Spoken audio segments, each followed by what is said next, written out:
places. I think the first thing about the European Union, and something that I find the most disturbing, is its tendency to depoliticize public life. I think the European Union is based upon what we call insulated governance, where you insulate the political classes from public pressure, where you create, sort of a variety of non-elected institutions who basically make decisions about a growing range of experiences.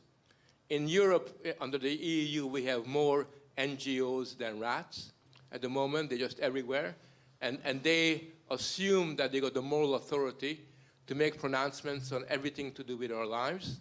You have a situation where the Human Rights Court and European Courts of Justice are not just simply making pronouncements on narrow juridical and legal matters, but take it upon themselves to say, oh, that is your human right. And basically, decisions that would have been called political in a different era all of a sudden become juridified, all of a sudden acquire a legal form.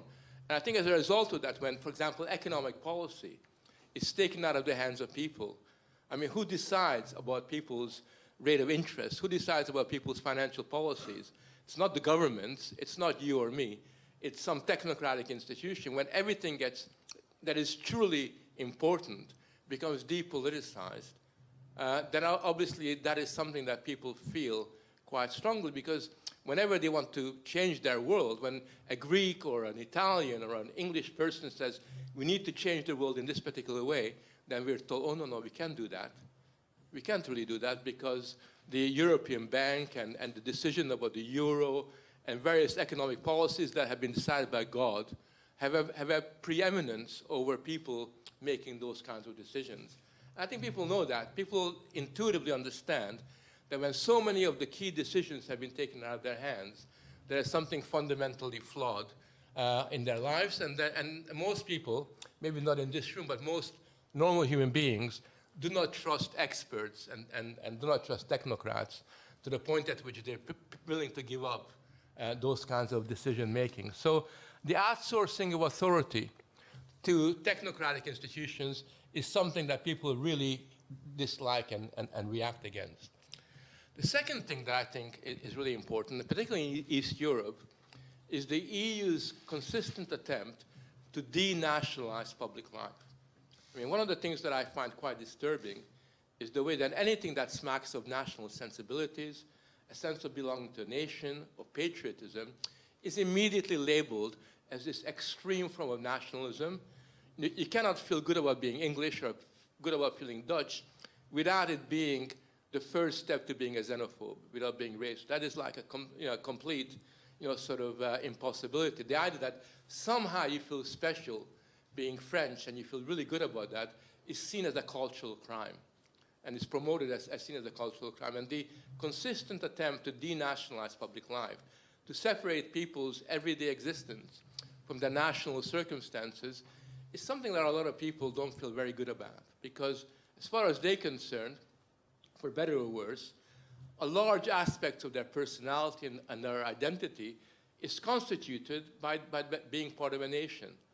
And I think it's unfortunate that in the 21st century, we cannot think of nationalism without it being seen as being the equivalent of what the German Nazis did in the 1930s. It somehow immediately becomes as if somehow a national sensibility is a slippery slope towards Kristallnacht. That's the kind of ideology that the European Union has put forward, which most people with common sense are against.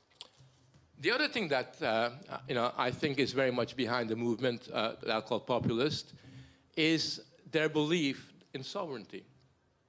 And I think it's interesting that in the 21st century, sovereignty in academic circles and the European circle is seen as a bad thing. I believe in sovereignty, and the reason why I believe in sovereignty is not because I love the word or I've got this phenomenal interest in national sovereignty. I believe in sovereignty for a very simple reason that I learned through studying history that the only way that democratic rights and citizenship can mean anything is within a sovereign environment. In other words, popular sovereignty, which is the essence of democracy, is inextricably linked to national sovereignty. You cannot have democracy in the abstract. As Hannah Arendt, the political theorist, said, if we have non-sovereignty or globalism, then that represents the annihilation of public life. You can't even have a public sphere outside. Even a nation state is arguably a little bit too big for exercising that. But as Hannah Arendt explains to us very eloquently, and Immanuel Kant also understood this very, very clearly, the minute you move into this abstract federalist, globalist world, what you're left with is just the traces of anything that resembles accountability, anything that could possibly resemble democracy. And I think it's very, very sad that the whole federalist project in the EU has created this sensibility which is called cosmopolitan, but it's not cosmopolitan in the Enlightenment sense of Immanuel Kant. It's got nothing to do with real cosmopolitanism. It's an empty globalism that allows civic societies, as they're called, or NGOs, and technocrats to basically sort of speak and make decisions on our behalf. So I think that's something that is worth kind of remembering, and is very, very sort of powerful. And I think that there's two more things that people have reacted against. One is the erosion of the meaning of citizenship. It used to be a time when being a citizen actually meant that you had special rights and responsibilities and privileges.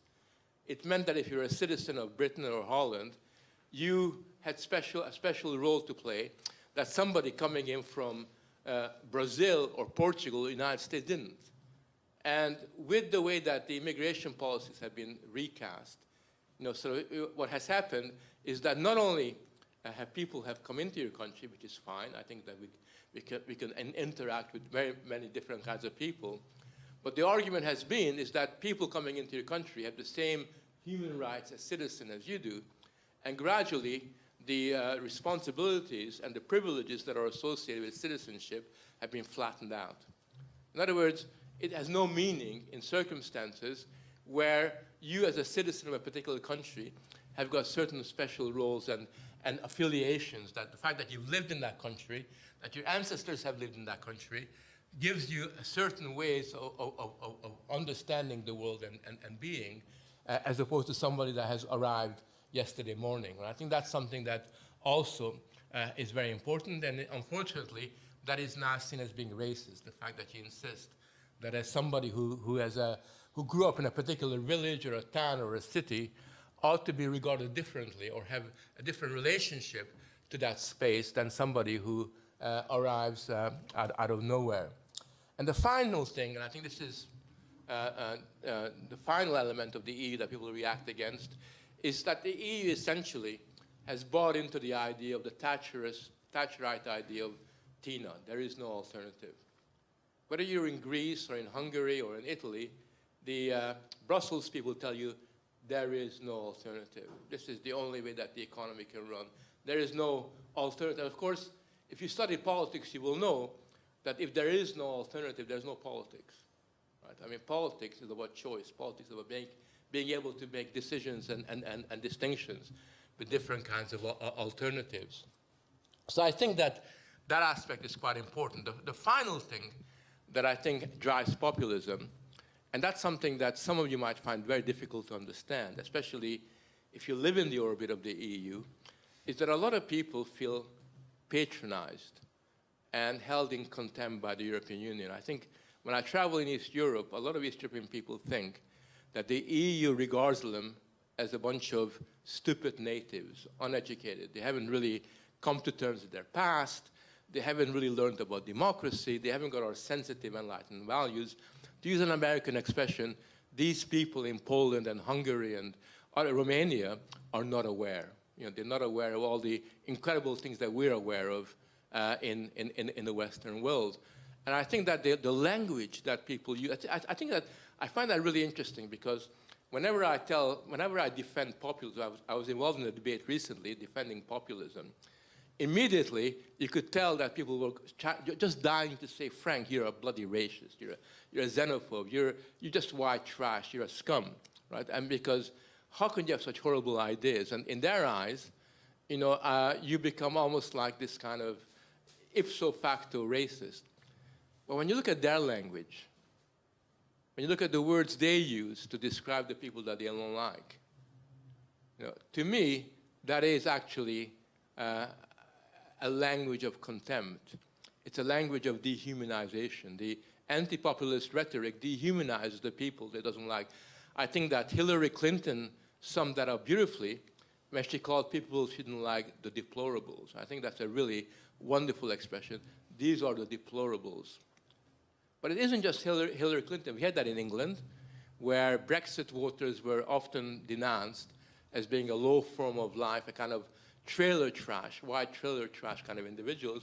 And I thought it was very interesting that after the recent Italian elections, the old Italian oligarchs, when you look at the words they use, there's a very interesting article which in the Financial Times, which basically talked to a group of aristocrats and businessmen and cultural figures sitting over plates of spaghetti alla Nerano in a Roman fancy restaurant, thinking about the elections.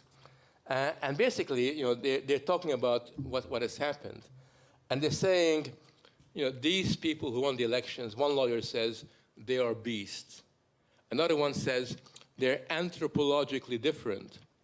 A former central bank official says, I'm very scared for my country. These people are terribly ignorant. They have zero experience. And when you look at the language that they're kind of using, kind of left and right, what they are really saying is that the five-star movements and the Northern League are basically a bunch of people that are kind of at a lower moral order. They're not like us. They kind of inhabit a space which makes discussion and debate impossible. In other words, I don't call them racist. You could if you wanted to. I call them intolerant. And if you look at the classical notion, a liberal notion of what tolerance is, they are intolerant. I find it very interesting that they call people illiberal. Populists are meant to be illiberal, but they don't recognize their own illiberalism as being just as extreme.